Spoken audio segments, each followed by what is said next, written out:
On May 4th, 2024, Smith Plays Pokemon released a ROM hack of Pokemon Yellow, my personal favorite game. I was really excited to play this, so I spent about 4 hours making my software work with the game, and then I sat down to play it in basically the only way I know how to play Pokemon games now, with only one Pokemon. So this is Pokemon Yellow Legacy with only Pikachu. I'll be using my standard rules for this challenge, so I can only use my starter in battle. I can't use any items in battle. I'm not allowed to use any game-breaking glitches that are in the overworld, and I can't use any exploits or RNG manipulation. And finally, evasion-boosting moves are going to be banned until my Pokemon reaches level 100. Now, as we get into some of the footage from the beginning of the game, you're going to notice a few weird things on my overlay, and I am going to get to explaining all of them, don't worry. For now, just sit back and relax, and I'll tackle them all one by one. First of all, you might be wondering how I made my overlay work with the game, or if it just worked out of the box, since this is a modification of Yellow and my overlay already works with Yellow version. Well, the answer is my overlay did not work with it right out of the box, and if you want to see all of the bugs that I was unable to fix before playing this playthrough, go and check out the live stream. It is pretty rough, and I had to do a lot of live fixes. Generally, it was a frustrating experience outside of playing the game. I was able to get this to work because Yellow Legacy released their disassembly, which is all of the files that go into compiling the end game. As a result, I could use those to reverse engineer all of the files that my overlay needs to get things like the Pokemon's move pools, their base stats, because some Pokemon have different base stats in this game, yes, and Pikachu is one of them. I was also able to obtain other information like are certain glitches fixed and that sort of thing. The first major curiosity I stumbled upon this way when compiling a list of the moves is that they're actually actively using the bird type as a typing in the game to get around some of the many glitches that appear in Generation 1 due to type effectiveness. If you look at Pikachu's move pool, you will notice that moves like Growl, Tail Whip, and Double Team are all bird type moves, and you might be confused why that's the case. Well, it's been done this way because they're status moves, and they don't want the AI constantly spamming them if they have a type advantage against the target. I guess these three moves weren't the perfect example since they were normal type moves anyways, so they would never have a type advantage, but if you look a little bit lower into the TM and HM learn set, you'll see that the move Reflect is now a bird type move. This prevents AI trainers with Pokemon that would spam this move against, say, poison type Pokemon from doing so, because if you didn't know, the bird type takes and deals neutral damage to all types in the game. Finding this gameplay factoid is fun, but it brought up another question, which is how does the game display the typing when selecting a move? Because it is not showing these moves as a bird type move, to the user at least, it's showing them as their intended type.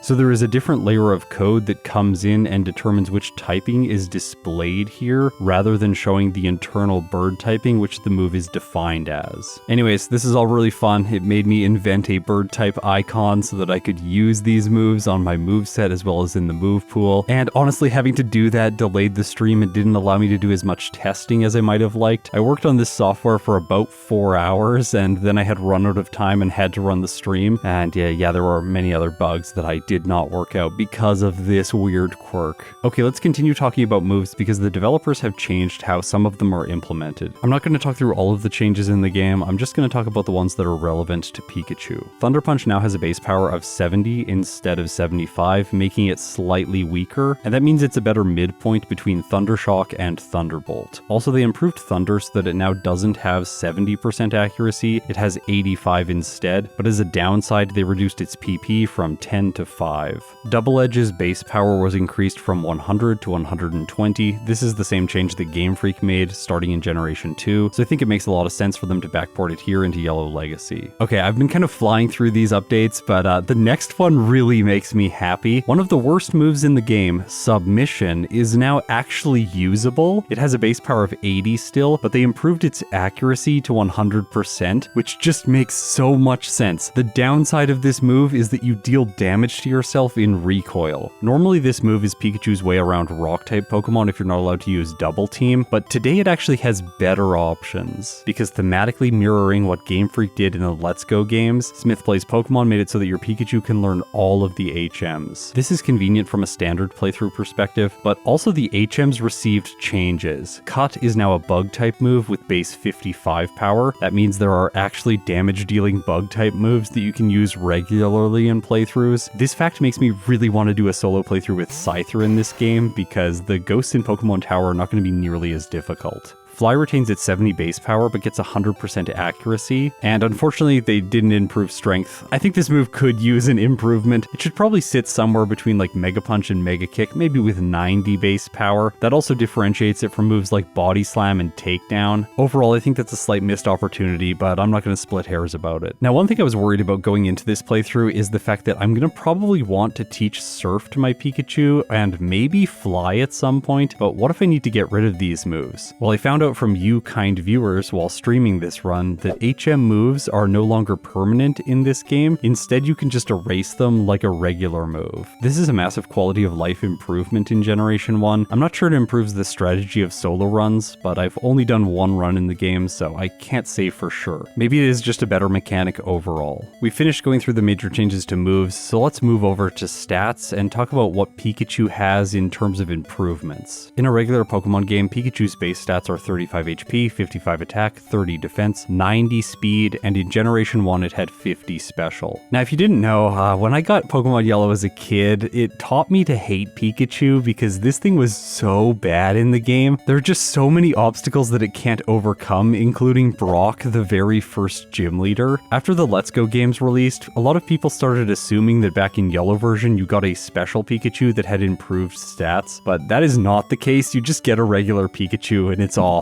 Luckily, Smith Plays Pokemon decided that he was going to solve this problem, so thank you very much. For base stats, Pikachu gets some major improvements. It now has 60 HP, 50 defense, and 70 special, with both its attack and speed staying the same. I think one of the major drawbacks to the original Pikachu is the fact that its special stat is lower than its physical attack. Playing regular Yellow version, it always made the Caterpie and Metapod in Viridian Forest feel like serious tanks. Thundershock does almost no damage to them, but in this game, they're not much of a match for Pikachu. Also, I will note that we're skipping over a lot of unique details in this run. I am not going to have time to dissect every single element of the game, like which wild Pokemon show up on which routes, that sort of thing. Maybe at some point in the future, I will come back and do a Nuzlocke of this game, and then we can talk about all of that. For now, I'm going to stay focused on the characteristics that are really important for solo challenges, so let's talk about Pikachu's move pool. Through level up, it starts with Thundershock and Growl, learns Quick Attack at level 6, Thunder Wave at level 8, and Tail Whip at level 11. I was really hoping at level 15 they would give it Double Kick. This would be similar to Let's Go Pikachu and Eevee, but in this case they just give it Double Team, which was the case in Pokemon Yellow. So they're intending for you to use evasion strategies to beat Brock if you want to do it with Pikachu, but that's not going to be possible for me today. Also, unlike in regular Yellow, at level 20, Pikachu does not learn Slam, instead it learns Thunder Punch, which does make more sense if you're putting together a rounded team, but if you're me, playing the game with only Pikachu, now I don't really have a level up option to beat Brock with until level 24 when Pikachu learns Headbutt. At level 30, it learns Thunderbolt, 36, it gets Agility, which yes, can still trigger the badge boost. That has not been removed from this game, which I am so thankful for. At level 41, it learns Thunder, and then finally at level 50, it gets Light Screen. I took time to go through each one of these moves because there is a move reminder in Yellow Legacy, but I have to wait until Cinnabar Island to get access to him. Let's go through TMs and HMs. Remember though, these are all single use, but there are a lot of vendors where you can buy multiple copies from once you get into the late game. Pikachu learns both Mega Punch and Mega Kick, Body Slam, Takedown, Double Edge, Submission, Seismic Toss, Thunderbolt, Thunder, Mimic, Reflect, Swift, Rest, Thunder Wave, and Substitute. Now I realize that this intro is getting a little bit long, but just hang in there, we are almost into talking about the gameplay. When I was preparing to do this run, I didn't watch any of the promotional content from Smith Plays Pokemon because I didn't want to spoil the experience for myself. So know that outside of the moves and the base stats, which I had to find out about before playing this run just to make my overlay work, I didn't really have any information about how the game functions or what the enemy teams are. Because I didn't have information about all of these mechanics, I decided to ask Snowy to do some digging into the code for me right before I streamed to get a sense for a couple of the glitches to see if they were still present in this game. As I said before, the badge boost glitch is still in the game, and Pikachu actually gets a 25% boost to its stats instead of a 12.5% boost like all other Pokemon. This is another way that they made the starter Pikachu just a little bit better than every other Pokemon. I still don't think it makes up for the fact that Pikachu can't evolve, but that's a whole other issue. At least I assume that Pikachu can't evolve in this game. Maybe you can give it a Thunderstone? That would be kind of weird. Snowy also checked some of the other stat glitches, like if you get burned and then the opponent uses a stat raising move on themselves, does your attack once again get halved? And the answer is yes, it does, so that glitch is still present. The AI no longer has an accuracy debuff to status moves, so Sand Attack is more potent, and the Gen 1 miss has sadly been removed. This is honestly a glitch that's really close to my heart. I wish modern Pokemon games had it. It gives this sense of impending doom that's just always present, even when using the most consistent of moves. Well, except for Swift, that move does always hit. Alright, I think that's everything.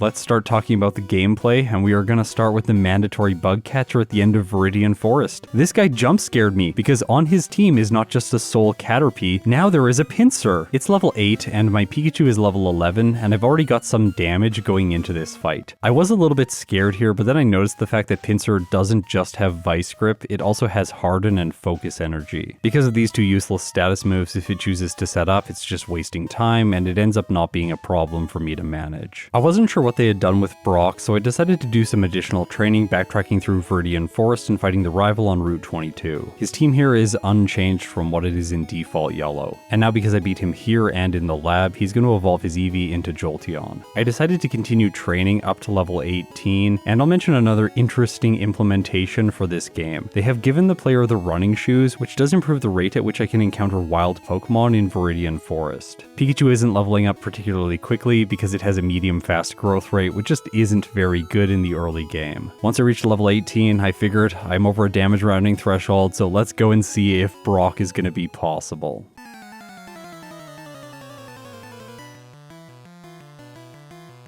Okay, as this fight starts and the Pokemon gets sent out on his team, I want you to look really closely at this Geodude. Here's what I was thinking in the moment. No, what did they do to the Geodude sprite? Can you hear the disappointment in my voice? So they ended up recoloring a bunch of the sprites to be more accurate with what the Pokemon are actually designed to look like, but for me, as someone who plays Pokemon Yellow professionally all the time, this just seems so off, and I really don't like it. I'm just gonna pause the game and show you this Rattata, which also really bothered me on the early routes of the game.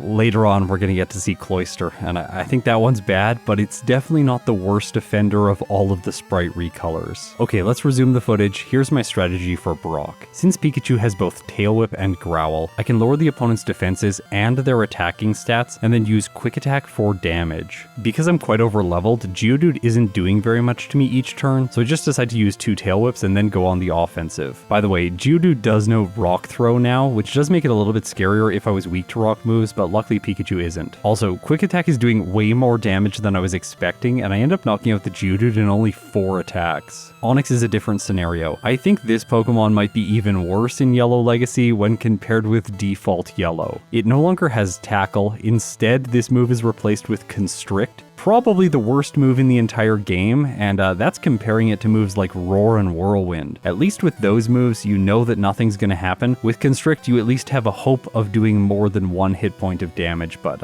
it generally doesn't. As a result, at level 18, I am able to finish off Brock and earn myself the first badge, and with it comes a 25% boost to my Pikachu's attack stat. On Route 3, I want to draw your attention to the trainers' teams because in general they're just much more interesting than they were in default Yellow. In this case, the first bug catcher has a Metapod, Kakuna, and Butterfree, and this makes far more sense than having 2 Caterpie and 1 Weedle. Youngster Van, the last, and the next bug catcher are left unchanged. Here, Pikachu levels up to 20, and I teach it Thunder Punch in the place of Thunder Shock. The final bug catcher on the route has 2 Metapod and a Paris. Again, more interesting than just a Caterpie and a Metapod. From here on out, I'm not going to be able to draw attention to these random trainers' team improvements, just know a lot of them are so much better. In Mount Moon, we get to see another weirdly changed sprite. Sandshrew is now this really brilliant yellow color. I think it makes me hate this Pokemon even a little bit more than I already do, just due to Sand Attack. Then I crush the Super Nerd, whose team is unchanged, and grab the Dome Fossil. Always the correct choice. Jesse and James have the same team, and with them defeated, I head into Cerulean City at level 23. As As an electric type, I think facing Misty makes more sense, and I'm not sure what team changes they've made to her. Interestingly, the mandatory junior trainer just before her has a Seal instead of a Goldeen. I think in a lot of cases, this is going to be an easier Pokemon to face, just because the Goldeen is such a nuisance with Supersonic, Tail Whip, and Peck. Although in this case, the Seal does know Aurora Beam, so I guess some Pokemon like grass types could struggle here.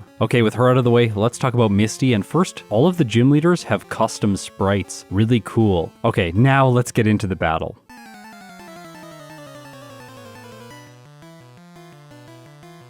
Her team has been changed. She has a Psyduck, Goldeen, and Starmie instead of just 2 Pokemon. I think that does make sense because it feels like a natural progression from Brock's 2 Pokemon to Misty's 3. That said, the Goldeen doesn't have the potent combo of Tail Whip, Supersonic, and Peck. It actually has Horn Attack in this case, but it lacks Supersonic. It does know Waterfall, which is a Generation 1 move in case anyone doesn't know that. I always thought that move was introduced in Gen 2. In this game, it is the Goldeen line's signature move, so that's cool that it has it here. It's actually quite powerful for early on into the game, but because Pikachu has Thunder Punch, it stomps her first 2 Pokemon, and I move on to Starmie. This Pokemon is also recolored, and it bothers me deeply. I'm going to mention this every time it happens. Thunder Punch does more than half. Starmie uses Swift. I will draw your attention to the fact that this thing knows Confusion now, and it doesn't have Harden, so it is always going to deal damage, making it far more potent. But my electric type is just too strong, and I earn myself the 2nd badge. The rival in Cerulean City is next. His team is changed. He no longer has Sandshrew, which is amazing. Instead, in its place, he has Bellsprout, and it doesn't even know a move like Sleep Powder, so this fight is significantly easier when solo running the game. I easily dispatch him and move on to the rest of Nugget Bridge. There are some interesting team choices here, like a person who has a Wigglytuff, which you basically never see in a regular playthrough of Pokemon Yellow. It's refreshing for me just to see this sprite. After that, I save Bill. By the way, they made him into a Kabuto, which is anime accurate, and I love it. Small detail, perfect. After that, I crush the rocket outside of Cerulean City and head south to Vermilion. Sandy's team has changed. She has a Spearow instead of 3 Pidgeys, making her slightly easier. And then in the Vermilion City Mart, I noticed that they had changed the repel cost to 10 Pokédollars. This is a really nice quality of life change. You no longer need to budget to avoid wild Pokemon. On the SSN, I make sure to take my time grabbing the TM for Rest, as well as the TM for Body Slam, which of course is a fantastic normal move in Generation 1. After quickly picking up the rare candy, I go up against the rival again. In this case, his team is a little bit better. He now has a Sandshrew, but it has 4 moves, including Dig, so it's less likely to use Sand Attack, which I guess is good for me. The Weepinbell does not have Sleep Powder, but it does know Stun Spore, and I anticipate that could be problematic. Plus, it can also set up with Growth and then use Vine Whip. It's decently bulky and takes 2 turns to knock out. Pikachu levels up to 30, where I can teach it Thunderbolt in the place of Thunder Punch. Then Sandshrew comes in, but it's not a problem outside of its coloring. And after that is Eevee, which by the way is also recolored. It used to be the gray color, but now it's brown. This thing knows Double Kick, making it a little bit scarier against rock or normal types, but for Pikachu, it's not a problem. Okay, so the real question now is, did they make Surge a decent gym leader?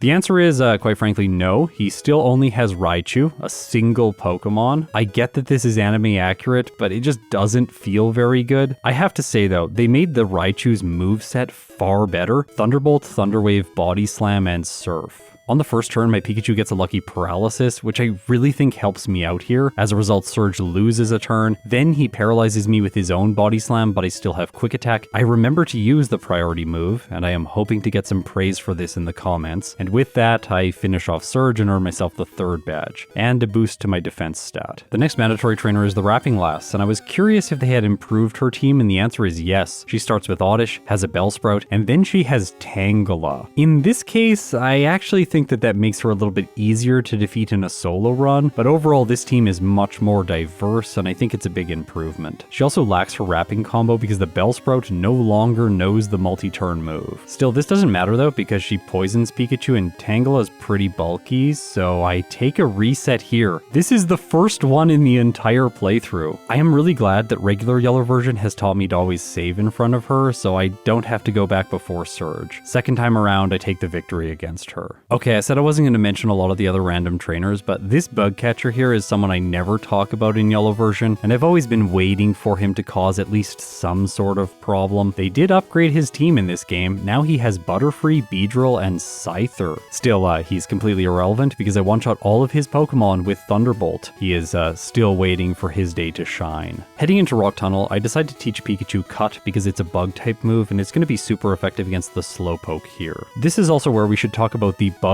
poison type interaction because they changed the type effectiveness. Bug is no longer super effective against poison like it is in Generation 1. In some ways this is a bit of a bummer against grass poison types because Pikachu doesn't have 4 times damage. That said, I am going to get Fly as soon as I reach Celadon City, and that's just around the corner. But first I have to defeat the self-destructing Hiker. I am sad to report that his Pokemon no longer know self-destruct. Their movesets are better because all of them have Dig, but overall I'm a little bit disappointed in this one. I have to utilize Cut to defeat all these Pokemon, but clearly he doesn't have good AI, so he's just choosing bad moves, and I actually win on my first attempt. With that, there's only one more trainer in Rock Tunnel. Her team is theoretically improved, but she doesn't have an Oddish anymore, and that thing causes so many status conditions and occasional resets in my runs. Without it, she's actually easier when using only a Pikachu. With her finished, I exit the tunnel and head into Celadon City. I am happy to report that the Rocket Hideout is not mandatory. The Marowak skip is still a thing, so as per my Yellow rules, that is what I'm going to do in this playthrough. Unfortunately, I didn't get any insight into how Giovanni's team would have been, but if you're curious, he has an Onix, a Kangaskhan, a Marowak, and a Persian when in the Rocket Hideout. I think it's possible that Pikachu would have struggled against this team, but I'm not going to just arbitrarily fight him when I can play similar to my regular Yellow runs, that way getting a better sense for how the time to complete these games compares. After the department store, I pick up Fly, teach it to Pikachu, and I figured this would give me super effective damage and an ability to beat Erica right away. If we are following the same logic that we had between Brock and Misty, broken by Surge, Erica should have 4 Pokemon now, so let's see what they did here.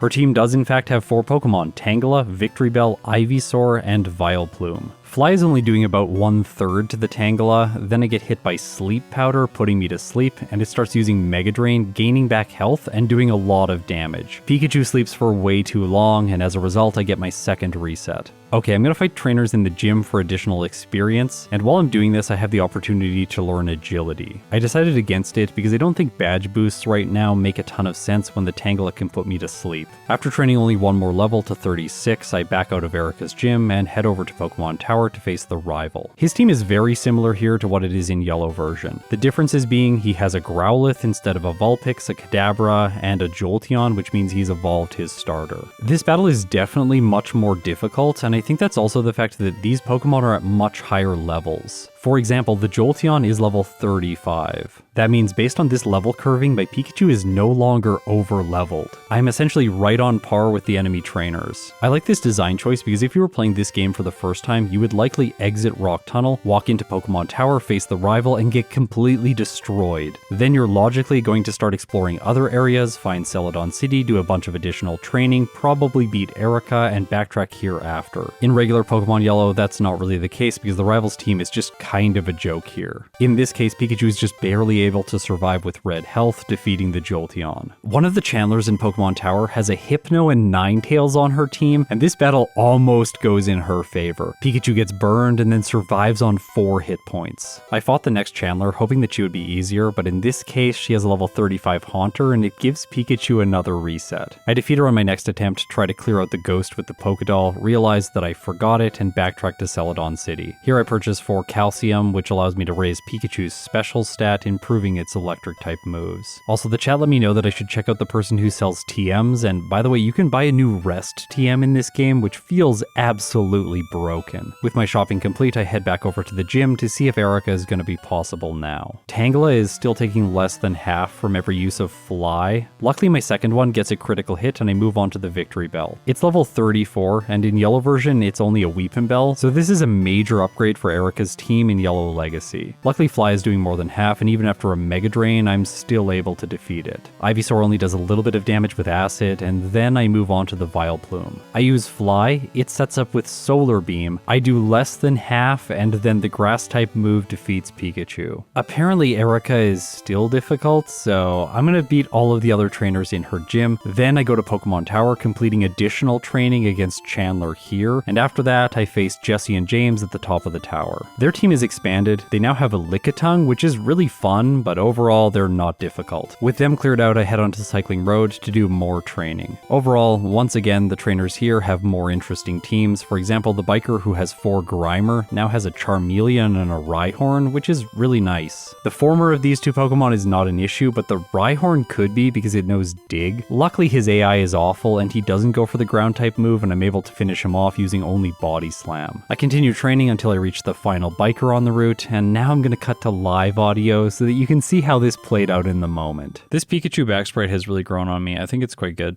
No! Jump scare, Sand Slash. Oh, it's not that bad. Oh! It is that bad. Yes, Reggie. I'm gonna take a blackout here. So he's a lot worse in the base game. Wow, they gave that guy a Sand Slash. Alright. Okay, so things did not go how I was expecting them to go there. I'm just gonna skip him on my second time through Cycling Road. At the end of the Safari Zone, I grab the HM for Surf, and I think it makes sense to teach this to Pikachu in the place of Thunder. I don't really want to use that move because even with 85% accuracy, it's just not consistent enough for me. Okay, Pikachu's level 43. This has to be enough for Erica, right? Fly is now able to 2-hit the Tangela. Of course, it's still 2-hitting the Victory Bell. I get a lucky critical hit on the Ivysaur, giving me a 1-hit KO. That leaves only the Vileplume. And once again, due to Pikachu's decently high base speed and its 17.58% chance to crit, it scores one on the Vileplume and knocks it out in a single turn. At long last, Erica is defeated. I immediately went to Koga's gym, and the first juggler has a much more interesting team. I guess I'm gonna talk about a lot of the teams here. They're really cool. In this case, he has Beedrill, Nidoking, Golbat, and Haunter. Luckily for me, the Nidoking doesn't know any ground type moves, so I don't have issues. After defeating 3 of the other trainers in the gym, I go up against Koga, who has had a major team makeover.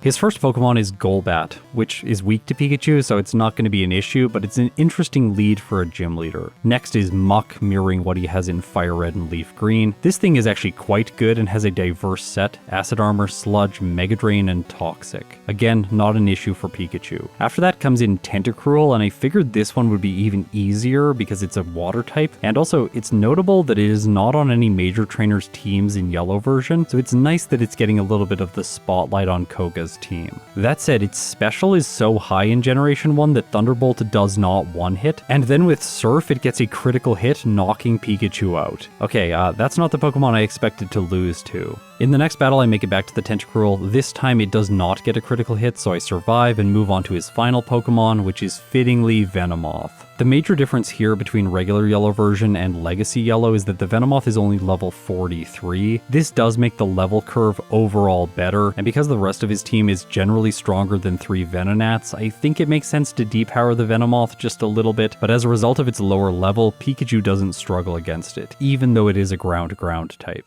It's interesting to me that the developers of Legacy Yellow chose to change its typing to the ground type from the regular electric grass type. Welcome new viewers, I hope you're going to stick around.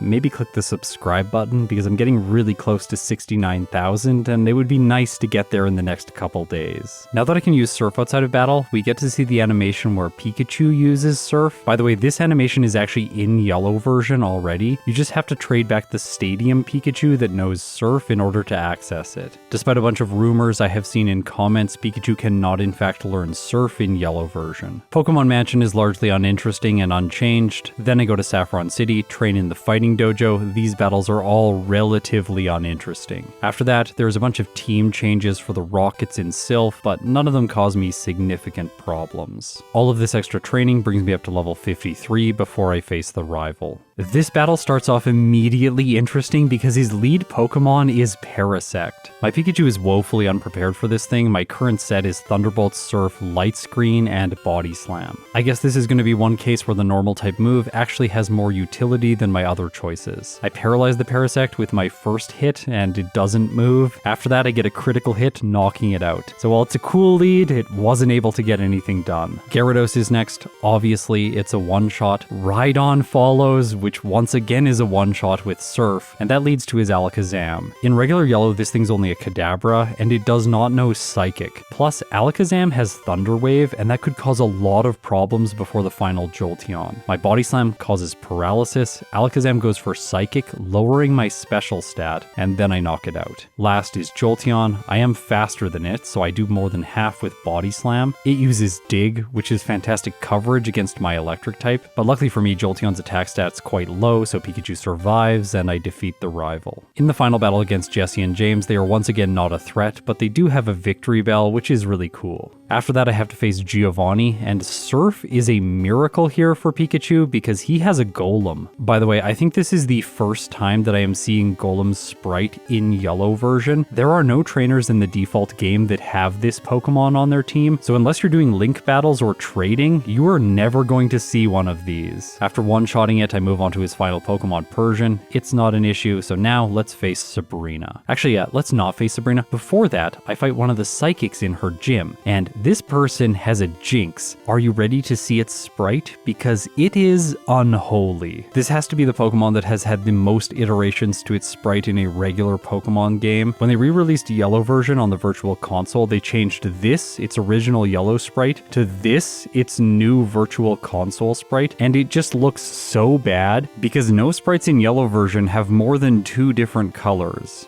I definitely sympathize with Game Freak trying to solve the issues of racism in their games. I support that 100%, but I just don't like this choice aesthetically. What the developers of Yellow Legacy tried to do is something similar, instead just applying purple to the entire sprite. But this also doesn't really work for me because Jinx feels more primarily yellow or red. Of all the sprites that have been recolored in the game, this one definitely bothers me the most.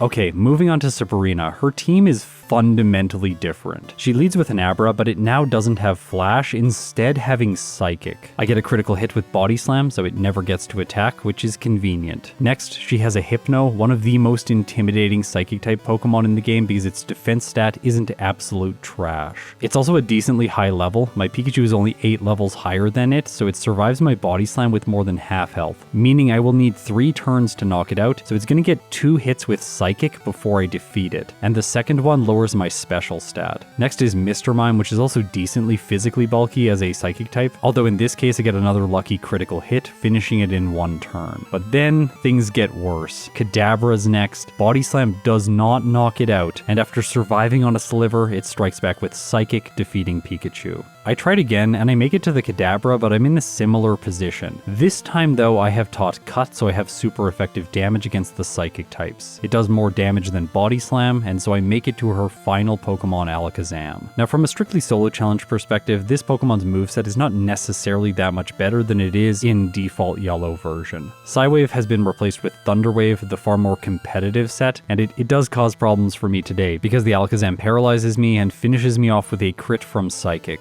I tried Light Screen on the Abra to reduce damage, but its Psychic does so much because of a 3rd critical hit. Yes, the Kadabra from the first fight got a crit when it finished Pikachu. I just decided to reset and not play this fight out because my health is so low right from the start. Finally, I'm able to establish my Light Screen without getting crit, but my special stat gets lowered, although I think that's actually an advantage because it badge boosts my attack stat. And remember, Pikachu gets a 25% bonus, so every time it triggers the badge boost, the amount that the stat is increased by is 25% of its current value. Because of this, I'm able to 2-shot the Hypno, and then the Mr. Mime gets a Psychic critical hit, but Pikachu survives on 3 hit points. Next is Kadabra. Cut gets the 1-shot, and that leaves only Alakazam. So is the badge boost going to be enough? Well, it doesn't actually matter because Pikachu turns the table on Sabrina, gets a critical hit with Cut, and knocks Alakazam out. I want to draw your attention to one small quirk that I had during this playthrough. I didn't take extra time to catch a flying Pokemon, so I am constantly teaching Pikachu Fly in the place of other HM moves like Cut, which I can reteach later on, just to move around the map. It's really annoying, and I just wanted you to feel my pain a tiny bit. Actually, you're probably just going to tell me to catch a flying Pokemon, and yeah, that's fair. Journeying to Cinnabar Island, I have some fears about Blaine. The teams are starting to get very large, and I was expecting him to have 5 Pokemon, like Sabrina. Also, Blaine is really good in default yellow, so I was going into this fight expecting it to be pretty rough.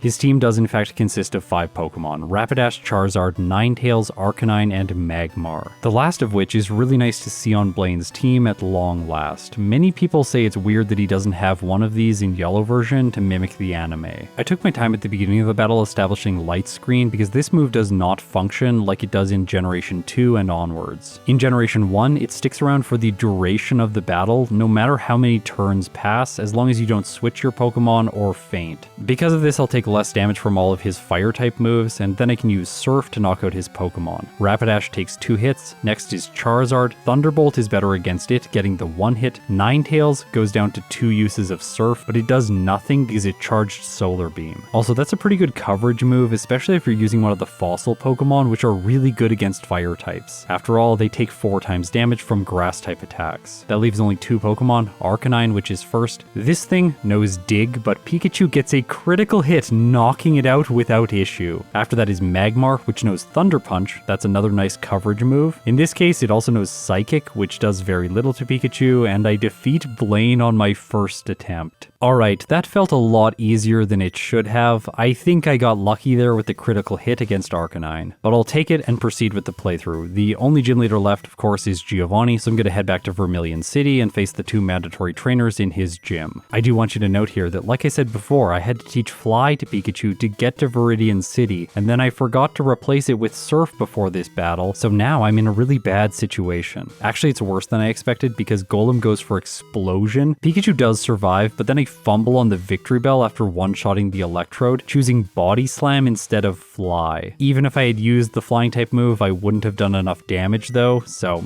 yeah, this is a loss and I have to reset before Blaine. Okay, I actually think I'm going to beat him for a second time in a row without getting a reset. And yes, I do, because I critical hit the Magmar with Surf. This time before the Cool Trainer, I remembered to teach Surf, and I encountered a game-breaking glitch. When the move is being added to Pikachu's set, the game freezes and becomes completely unresponsive. For some reason, this is occurring only when I'm in Giovanni's gym. If I'm outside of this area, I can teach Surf successfully. But this glitch caused me to have to reset before Blaine again. And this time, things do not go well. I have yellow health left over for the Arcanine, Surf does not one-shot, it uses Dig, and Pikachu faints. I tried again, this time Rapidash, Charizard, and Ninetales cause problems. I had yellow health left over for the Arcanine, and so the Magmar defeats me.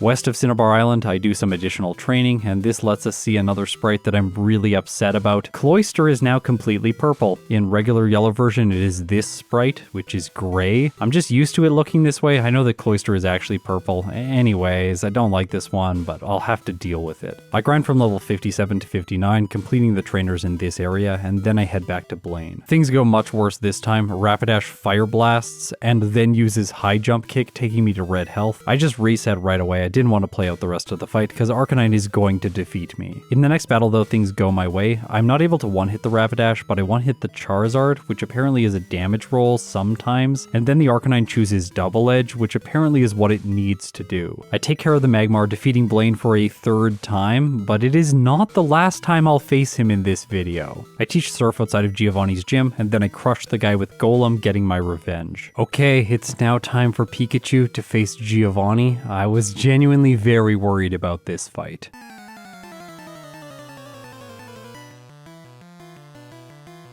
His team consists of the same 5 Pokemon that he has in Yellow version, they've just been swapped around. Dugtrio is still the lead, I'm able to one-shot it with Surf, but Nidoqueen is second. Also, Persian does not have double team, so that strategy with Mimic would not work here. Surf does a lot of damage to the Nido, but it just uses Body Slam instead of Earthquake. Okay, I guess he doesn't have good AI, like there's no other explanation for that. I'm really not sure why they would remove that AI modification, because with good AI, he would just do so much better here. Thunderbolt 2-shots the Persian, I was feeling really good about things at this point. Surf takes the Nidoking down to red health, and then it uses Blizzard, once again proving that he does not have good AI, and this move freezes Pikachu, so that's a reset, and a really frustrating one. I tried the battle again, Nidoqueen once again body slams, paralyzing Pikachu, and then it uses Earthquake, doing massive damage. Because of the status condition, I'm just not going to be able to win, so that's another reset. I decided to do some additional training, fighting people in Giovanni's gym, and then I also thought I should stock up on rare candies, so I decided to go to the power plant. Since I was streaming, I thought it would just be fun to face Zapdos for a little bit more experience, but there was a nasty surprise waiting for me right before the legendary bird. This trainer who has the same overworld sprite as the player. His name is Craig, and he has one of the special thanks for being involved in this project. The documentation thanks Craig for his technical skills and willingness to wade through the cosmic horrors of Generation 1 assembly. I have dabbled in the assemblies myself, making some backports for this channel, and I also am aware of the cosmic horrors that they are, so well done Craig, thank you for helping make this game a reality. Okay, so let's talk about his team because it's really good. Jolteon, Aerodactyl, Executor, Snorlax, Cloyster, and Arcanine. Also, they are all leveled in the 50s, which is very problematic for my Pikachu, which is only level 62. I make it through the Aerodactyl, but the Executor stops me. The last time I saved was in front of Giovanni, so to ensure that I keep the rare candy from the power plant, I'm just gonna black out here. I will have to come back and face Craig again later once I've completed the game.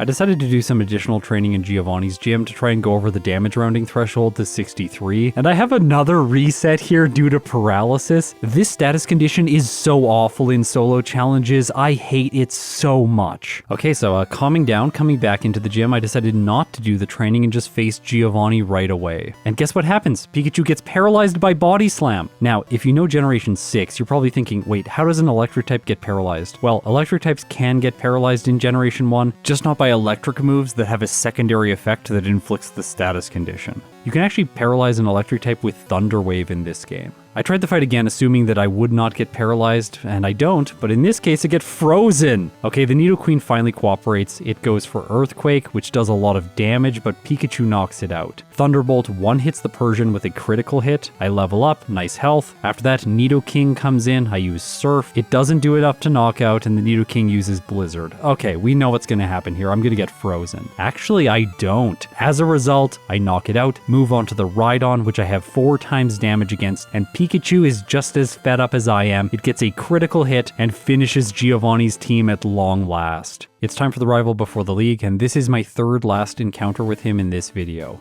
Yes, there are league rematches, and I intend to beat every significant trainer in the game with Pikachu, including some truly absurd post-game battles. The rival's team in this battle is shuffled in a very interesting way. He leads with Jolteon and finishes with Alakazam. Luckily, the Jolteon no longer knows Dig, so I can lead with Light Screen if I want to set up, but I just decided to go for Body Slam, getting the 2-shot. Pidgeot goes down to a single Thunderbolt. Executor's next, and I don't really have good moves against this thing, so I have to rely on Body Slam. The grass type hits with Solar Beam, dealing massive damage, which is not nice, but I'm able to knock it out without taking a second hit and move on to his Marowak. I have to say, as far as ground types go, this one is so much less intimidating when compared with a Pokemon like Sandslash. Surf, of course, manages it in a single hit. I move on to the Arcanine, which does not go down. But in what feels like a miracle, I just barely survive its Dig with 10 hit points and move on to his final Pokemon, Alakazam. Okay, Body Slam, I guess it's gonna do the most damage because it's physical, and in another miracle, I'm the one that inflicts paralysis this time, causing Alakazam to miss its turn, giving Pikachu the win. Okay, it's on, let's get to the Elite Four. Well, pause. In Victory Road, I run into this trainer by accident. She's kind of scary in yellow version because she has a Parasect with Spore, but in this game, her team is actually a lot better. She has Wigglytuff, Clefable, Chansey, and Eevee of all Pokemon. So right now, I want you to look at the moveset on the right-hand side of the screen and evaluate for yourself which move you think is the most dangerous for Pikachu. Maybe you're thinking the Eevee's fighting type move, which is Jump Kick. Kind of interesting that it knows that. You might also think that the first Wigglytuff's Lovely Kiss would cause some problems, but no, it's not any of those moves. It's of course Body Slam, and it paralyzes Pikachu. The status condition is always the culprit, and Pikachu gets another loss. I did reset with this one. I go back before the rival, so I do have to fight him again. I've been saving my rare candies for so long in this run. I have a total of 11, and I decided to use them now so that I don't have another close call against his Alakazam. With this incredible level boost, Pikachu makes it through his entire team on green health. In Victory Road, I skillfully dodge the trainer, and then I head into Indigo Plateau. This is when I explored some of the TM shops that have really useful moves available. Also, my viewers pointed out to me that there is a guy in the little place where you exchange your coins for money, like the secondary game corner, and he will give you 500 coins at a time, so I'm no longer walled off from moves like Substitute if I'm doing solo challenges in this game. That's really neat. Either way, I don't teach Pikachu anything new, and I head back to Indigo Plateau to face the Elite Four.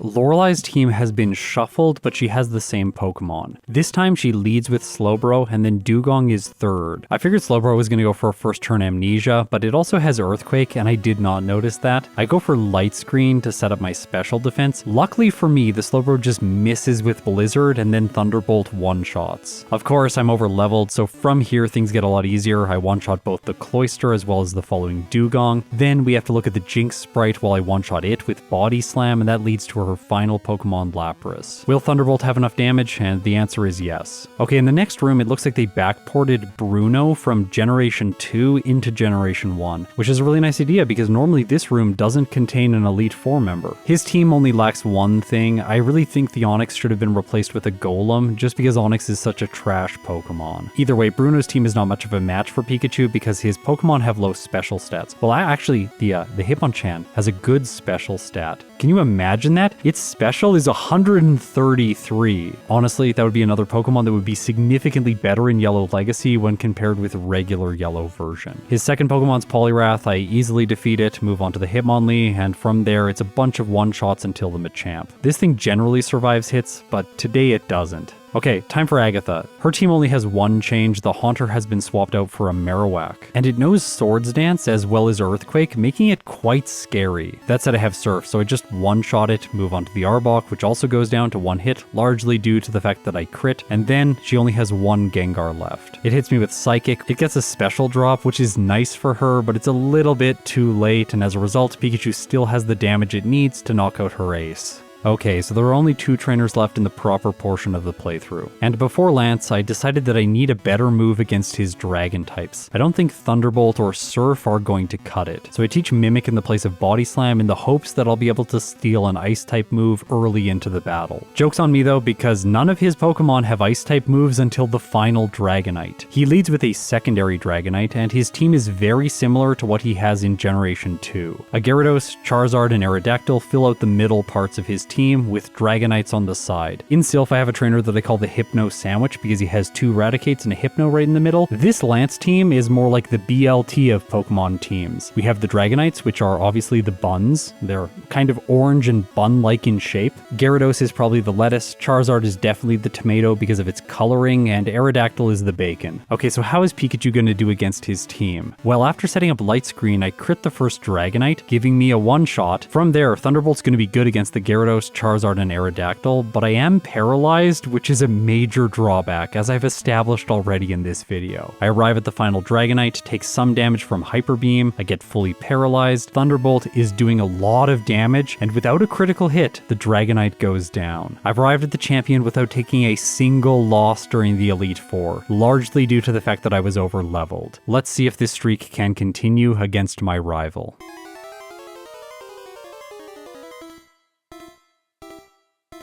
In a terrifying turn of events, his first Pokemon is Alakazam. It knows Thunder Wave, and I don't believe I'm going to be able to one-hit. As a result, I might have to play this entire fight with paralysis. I made the choice to use Mimic to steal Recover in case the fight goes long, and I do get paralyzed by the status move. Alakazam starts using Psychic, which is dealing a decent amount of damage, but a little bit less than I was expecting. This gives me time to set up with Light Screen and try to use Recover. But the flaw to playing defensively, which I know all too well, is that the enemy can get critical hits, and that's exactly what happens. For the next battle, I change up my moveset, anticipating the threats on his team. I've taught Fly in the place of Light Screen and Cut in the place of Mimic. This way I have super effective physical damage against the Alakazam, and I am able to one-shot bypassing Thunder Wave. Next is Rhydon, Surf gets the one-hit, Thunderbolt one-shots the following Gyarados, and then Surf manages the Arcanine. Now I taught Fly for the Executor, but I was forgetting that Cut is going to do 4 times damage, so this is just the better choice. Only Jolteon remains. In this case, I think its moveset is worse than in default Yellow, at least when I'm playing a solo challenge. It knows Double Team, which can be annoying, and Thunder Wave as well, paralyzing Pikachu on the second turn in battle. But for offensive moves, it does not have Quick Attack, and it only has Headbutt, which isn't doing very much. As a result, with Surf, I'm able to take it out and clock in with my finish. 1 hour, 59 minutes, and 36 seconds. With 20 resets, 3 blackouts, at level 78, with a game time of 6 hours and 35 minutes. While the game is technically over and the credits do roll, it is now time to jump into the post-game and fight many trainers. There is genuinely so much to do once you beat the Elite Four, and I find that really refreshing, especially after modern Pokemon games have essentially removed the post-game as a component. I personally find this really disappointing, so it's nice to find that there is so much left for me to explore and complete. I want to say a big thank you to all my viewers for pointing me in the direction of this content, because it would have taken me a lot longer to discover on my own. The first thing I'll draw your attention to is that there are more TMs available for you to purchase after you beat the Elite Four. Okay, let's go to the power plant and get revenge on Craig for the loss that I had earlier. His team starts with Jolteon. In this case, my best move against it is Surf, but Pikachu is very overleveled. I'm level 78 now. I still have to two-shot his first Pokemon, but from there things should get easier. Thunderbolt takes care of the Aerodactyl, Cut manages the Executor, and I move on to Snorlax. I assume I'm just going to two-hit. This thing is so defensive. It survives on red health, uses Surf for very little damage, and I knock it out. Cloyster's Sprite Abomination is then present for a brief moment, and Surf concludes the battle, defeating Arcanine. Revenge has been secured against Craig. Now I'll point out the fact here that the legendary birds have custom sprites in the overworld, so they don't just look like a generic Pidgey. By the way, that always really confused me when I was a kid. I would see the little Pidgey sprite and be like, that's a basic bird. No, it's a legendary bird. The next piece of post-game content is rematches against all of the gym leaders. I'll mention here that they have introduced a very great mechanic for these rematches. When you talk to the trainer, you have a chance to battle them or not. You literally get to decide, which I love. Brock's team is greatly expanded to include all 3 fossil Pokemon. He still has his Onix, which is kinda trash. He has Golem, and finally a Ninetales, which is obviously an anime reference. It gives good coverage too against grass types, but in this case I'm just sweeping with Surf and an electric type Pokemon. The Ninetales does survive, but it goes for Solar Beam, so it's irrelevant anyway. Misty's team has also expanded. She has Seadra, Golduck, Lapras, Blastoise, Vaporeon, and Starmie. Essentially most of the mono water types in the game plus Starmie. I do feel like Seeking is missing on this team because she had a Goldeen in the previous battle, but I guess it's just too bad for them to put on her team. Of course, Pikachu has no struggles against her. Now my real question was, will they make Surge better in the rematches? And here's what happened. For whatever reason, his team still consists of the same low-level Raichu. This is both hilarious and likely a glitch with how my overlay software is interacting with the game. I think when I'm manipulating the trash can puzzle, I am messing up the logic for Surge so that I'm not able to reach his final battle, but I honestly wish we could just say that he was bad the entire time and they didn't give him an upgraded team because he is trash. But here's a screenshot of their documentation. He is supposed to have a rematch. Outside of the gym, if you talk to Officer Jenny, she will also initiate a battle with you. Her team is extremely diverse with Pidgeot, Blastoise, Tangela, Gengar, Parasect, and Arcanine. Despite the diversity though, Pikachu also has a diverse set, so I don't have problems defeating her. But that cannot be said about Erica, who is next. Her team team is kind of stacked: Tangela, Venusaur, Parasect, Executor, Victreebel, and Vileplume. Once again, due to paralysis, I have a reset here before I defeat her on my second attempt. And even then it got close, with Pikachu being taken down to orange health. Now of course I'm going to Fuchsia City next to face Koga, and if you talk to Nurse Joy here in the Pokemon Center, you will get extra dialogue and the chance to initiate a battle with her. Her team is also very diverse: Kangaskhan, Snorlax, Starmie, Porygon, Executor, and Chansey. While she isn't difficult to defeat, I do want to draw attention to the fact that they did the cardinal sin of mixing two different colors in one sprite for Porygon. Why didn't you just stick with the gray coloring? This thing looks like an abomination. Okay, inside Koga's gym, there's a fun trainer over on the left-hand side of the gym, which I will not have a chance to face because I have already defeated Koga. It's Janine. After that, I face Koga. His team is also greatly expanded. It includes the 4 Pokemon he had previously, plus Weezing and Arbok.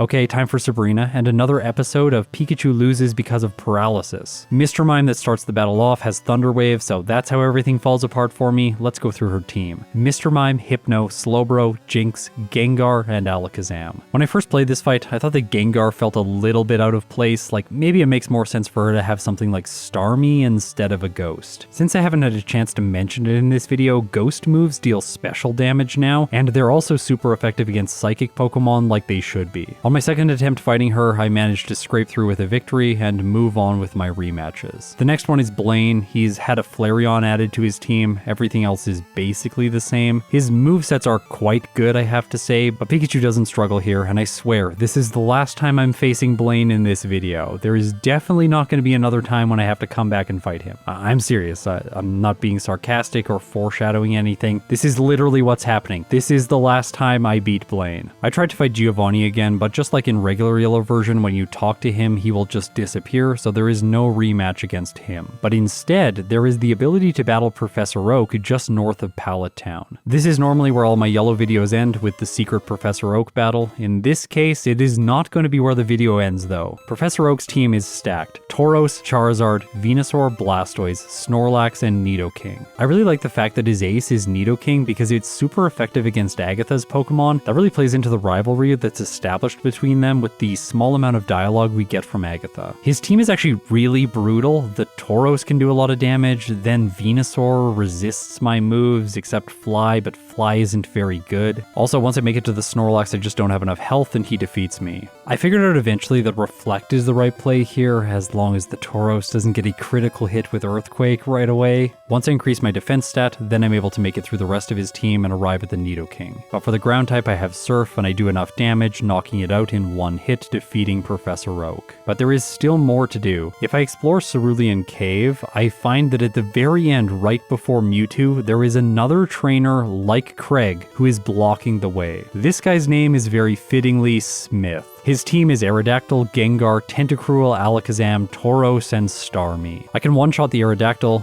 Gengar is next. I two-shot it, luckily not getting a special drop from its Psychic. Tentacruel's next. Thunderbolt one-shots because I'm very over-leveled. Then I go up against Alakazam, dodging Thunder Wave with Fly, but it gets me on the turn that I have to land. Okay, so is Paralysis going to ruin my hopes and dreams again? Well, not on the Alakazam. Tauros is next. I move and knock it out, which is perfect, and that leads to his ace, Starmie. It moves first, hitting Pikachu. I survive the hit with orange health and knock it out. Okay, so this is how the stream ended. I fought Mewtwo, and they have done a palette swap on it, but I actually really like this one. The fact that it's purple just makes way more sense than Mewtwo's default coloring in Yellow version. As a wild Pokemon, it has random AI, so it doesn't know what to do, and Pikachu is easily able to outwit it. There is still more to do in the post-game. The Seafoam Islands have received a color palette swap so that now the cave is a nice blue color. This is quite different from what I'm used to. I did get stuck in here for a significant amount of time when I was a kid, but overall I think I like the change. It'll just have to grow on me over time. The reason I came in here is because if there is a trainer in front of Zapdos and there is also a trainer in front of Mewtwo, then there should definitely be a trainer in front of Articuno, and I was correct. In this case, it's someone named Weebra, and she has a Snorlax, Gengar, Charizard, Vaporeon, Onix, and Machamp. Because I'm so overleveled, these fights aren't really difficult anymore, but I do want to point out the fact that the Machamp knows the move Metronome, which is extremely unique. Of course, I have to destroy Articuno. It's really easy. With that out of the way, I did check Moltres to see if there was one more trainer there, but there isn't. So I think it is time to jump into the league rematches. Lorelei is first, and her team is really weird. She leads with a Wigglytuff, and it's quite annoying knowing both Body Slam and Lovely Kiss. If that isn't enough status conditions for you, it also has Blizzard to freeze you just for good measure. And with its high HP stat, it also knows the move Rest so that it can recover health. In the first fight against her, I get paralyzed, which ends up in my demise when Cloyster goes for Explosion, completely flattening Pikachu. In the next fight, I make it past the Cloyster because I'm not paralyzed. I can one-shot the following Omastar and make it to the Executor. I didn't have cut on my moveset, and without it, this thing is just not going to go down in one hit. As a result, it uses Sleep Powder, Pikachu snoozes too long, and that's a second loss.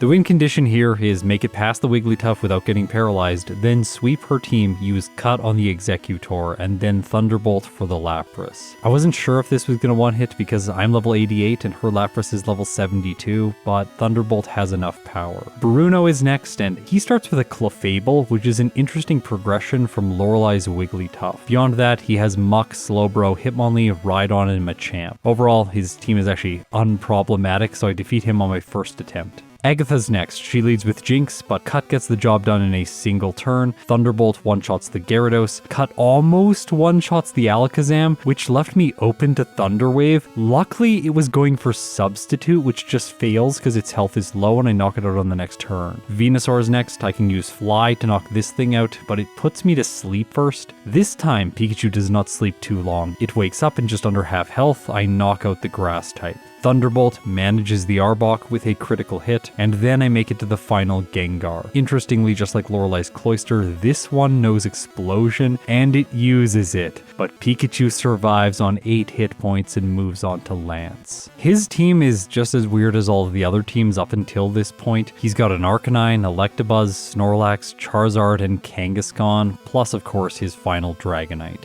The fact that he has an electric type early on into the battle means that I get paralyzed and have a loss, of course. What would you expect? That's basically the theme of this video. In the next fight, I get paralyzed once again, and while I do make it further through the Snorlax onto the Charizard, it defeats me. The solution is, as always, don't get paralyzed. When you're not paralyzed, the game is much easier, and then you can one-shot the Charizard, the Kangaskhan, and move on to the Dragonite. But I was really certain that here Thunderbolt wouldn't one-shot, after all it's only neutral. But as a surprise to me, it comes through with the damage necessary to get Pikachu to the champion. His first Pokemon is Alakazam, and it knows Thunder Wave. Luckily, I have Cut, and it gets a critical hit one-shotting. Next he has a Machamp, which uses Rock Slide, but it does pathetic damage, and I finish it off. Thunderbolt one-shots the Gyarados and the Pidgeot. Cut manages the Executor in a single hit, and I make it to his ace, which is Arcanine. It was at this moment that I realized he does not have his evolution here at all. It's just not present, which is kind of an interesting fact, but I do find it very fitting that Arcanine is his ace. I use Surf against it, and in a climactic final hit, Pikachu gets a crit, finishing the last Pokemon in the game off. Okay, so I spent some time and I completed the Pokédex, getting all 150 Pokemon in the game. Actually, I just typed in some data into GameHook and quickly completed my Pokédex because it turns out the champion is not the final battle. If upon completing the Pokédex you talk to Oak, he will disappear from the Pallet Town lab. He says that research calls, and then you'll find him later in Cinnabar Island looking at one of the journals talking about Mew. This is the official last battle in Pokemon Yellow Legacy. We have made it here. The second battle against Oak is seriously difficult. It took me some time to figure out. Let's look at it.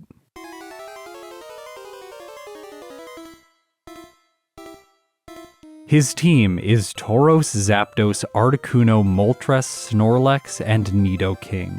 I've had some practice by this point. In my first attempt, I am trying to mirror the strategy I did against him the very first time I battled him, but that footage wasn't suitable for the video because of some tech problems, so I had to come back and film this battle again. The issue with Pikachu running a set that does not have a recovery move like Rest is the Zapdos. Thunderbolt just doesn't do enough damage, and that was with a critical hit. Also, Zapdos sets up Light Screen, and it loves doing this first turn, so that Thunderbolt does even less on subsequent turns.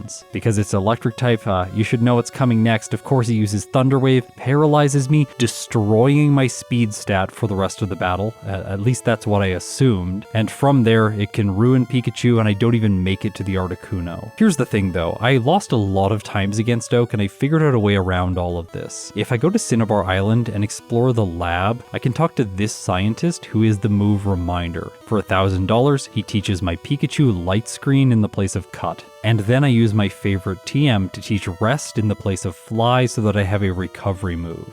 Okay, so this is how the Oak battle goes. First turn I'm going to set up Light Screen against the Tauros and then knock it out, taking some damage. But because I was able to set up my defenses, I'm going to take much less damage from Zapdos, which is really convenient. Of course, it is going to paralyze me, but I can just use Rest to heal my health and recover the status condition, although it is kind of scary as it hits a lot of big sky attacks. By the way, this move was changed a lot. It now has 120 base power, 85% accuracy, but it no longer requires a turn to charge up. As I continuously heal and get hit by more Thunder Waves, my speed gets cut all the way down until it reaches the value of 4. But there is actually a way around this problem, and I find it absolutely hilarious. So Articuno sets up Reflect on turn 1, and then it has the chance to use Bubble Beam, a move with a 33% chance to lower your speed stat. The thing is, when the game sees that you have a -1 modifier, it needs to calculate what your current speed stat should be. And instead of looking the value up from the current RAM,